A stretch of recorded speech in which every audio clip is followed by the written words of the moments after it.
আসসালামু আলাইকুম ওয়া রাহমাতুল্লাহি ওয়া বারাকাতুহু। আলহামদুলিল্লাহি ওয়া কাফা ওয়া সালামুন আলা ইবাদিহিল্লাযীনা ইসতাফা আম্মা বা'দ। ফাআউযু বিল্লাহি মিনাশ শাইতানির রাজীম। বিসমিল্লাহির রহমানির রহিম।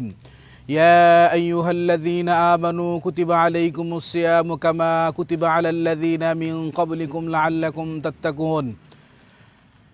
সম্মানিত প্রিয় ভাই ও বোনেরা, আপনারা সকলেই জানেন সামনে রমজান মাস আসতেছে। আগামীকাল হয়তো শেষ রাত্রে সেহরি খাওয়া লাগতে পারে। এজন্য যেহেতু সামনে রমজান মাস, আমরা সকলেই রোজা রাখব।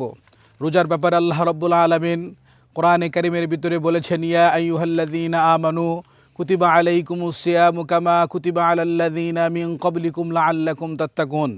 আল্লাহ পাক বলেন, হে ঈমানদারেরা, আমি আল্লাহ রাব্বুল আলামিন তোমাদের উপরে রোজাকে ফরজ করে দিয়েছি, যেমনিভাবে তোমাদের পূর্বপুরুষদের উপরে আমি রোজাকে ফরজ করেছিলাম। এজন্য ভাই, সামনে রমজান মাস, তাকওয়া অর্জনের মাস, আমলের মাস। আমরা সকলেই সমস্ত গুনাহ থেকে বিরত থাকব। রমজান মাসটা আমরা যেন ইবাদত বন্দেগী করে কাটাইতে পারি, সেই তৌফিক আল্লাহর কাছে আমরা চাবো। সেই তৌফিক আল্লাহ আমাদেরকে দান করুক। আমরা যদি 30টা রোজা, 30টা সেহরি, 30টা ইফতার, 30টা তারাবি আমরা যদি পড়তে পারি, আল্লাহ তাআলা আমাদেরকে অনেক বড় পুরস্কার দিবেন।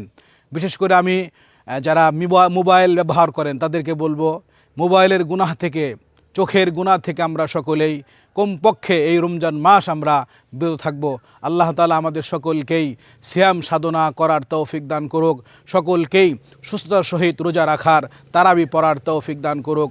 দোয়া করবেন, ভালো থাকবেন। আসসালামু আলাইকুম ওয়া রাহমাতুল্লাহি ওয়া বারাকাতুহু।